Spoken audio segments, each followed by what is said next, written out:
വിശുദ്ധ John Paul രണ്ടാമൻ മാർപ്പാപ്പ ഒത്തിരി ഇഷ്ടപ്പെട്ടിരുന്ന ഒരു പ്രാർത്ഥനയായിരുന്നു ജപമാല. ജപമാലയെക്കുറിച്ചുള്ള അദ്ദേഹത്തിൻ്റെ അപ്പസ്തോലിക ലേഖനത്തിൽ അത് അദ്ദേഹം ഇപ്രകാരം പറയുന്നുണ്ട്: എപ്പോഴും ജപമാല ചൊല്ലുവാൻ ഞാൻ എന്നെ തന്നെ പ്രോത്സാഹിപ്പിച്ചിരുന്നു. എൻ്റെ ദുഃഖങ്ങളിലും സന്തോഷങ്ങളിലും ജപമാല എന്നെ അനുഗമിച്ചു. എൻ്റെ നിയോഗങ്ങൾ ജപമാലയിൽ ഞാൻ സമർപ്പിച്ചു.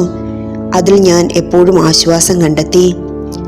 ജപമാല ചൊല്ലുമ്പോൾ നാം ഓരോരുത്തരും പരിശുദ്ധ അമ്മയാവുന്ന വിദ്യാലയത്തിലിരുന്ന് ക്രിസ്തുവിൻ്റെ മുഖം ധ്യാനിക്കുകയും ആ സ്നേഹം ആഴത്തിൽ അനുഭവിക്കുകയും ചെയ്യുന്നു. ക്രിസ്തു കേന്ദ്രീകൃതമായ ഒരു പ്രാർത്ഥനയാണ് പരിശുദ്ധ അമ്മയുടെ ജപമാല. എൻ്റെ ഏറ്റവും ഇഷ്ടപ്പെട്ട പ്രാർത്ഥനയാണ് ജപമാല. ഇത് ഒരു അത്ഭുതകരമായ പ്രാർത്ഥനയാണ്. വളരെ ലളിതവും ആഴത്തിലുള്ളതുമായ ഒരു പ്രാർത്ഥന.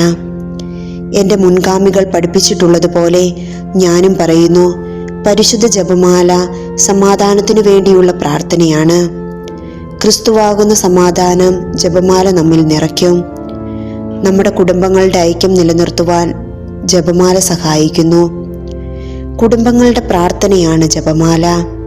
കുടുംബങ്ങൾക്ക് വേണ്ടിയുള്ള പ്രാർത്ഥനയാണ് ജപമാല. തൻ്റെ അമ്മയുടെ മരണത്തിന് ശേഷം പരിശുദ്ധ അമ്മയുടെ കൂട്ടുപിടിച്ച് ഈശോയോട് ചേർന്ന് ജീവിച്ച വിശുദ്ധ ജോൺ പോൾ രണ്ടാമൻ മാർപ്പാപ്പയെ പോലെ നമുക്കും ജപമാല ഭക്തരാകാം. അമ്മയിലൂടെ ക്രിസ്തുവിൽ നമുക്ക് എത്തിച്ചേരാം. ഓരോ ജപമാലയും ക്രിസ്തുവിനെ ധ്യാനിച്ചുകൊണ്ടുള്ളതാവട്ടെ. വിശുദ്ധ ജോൺ പോൾ രണ്ടാമൻ പാപ്പായെ അങ്ങയുടെ ഈ തിരുനാൾ ദിനത്തിൽ ഞങ്ങൾക്ക് വേണ്ടിയും പ്രാർത്ഥിക്കണമേ. ആമേൻ.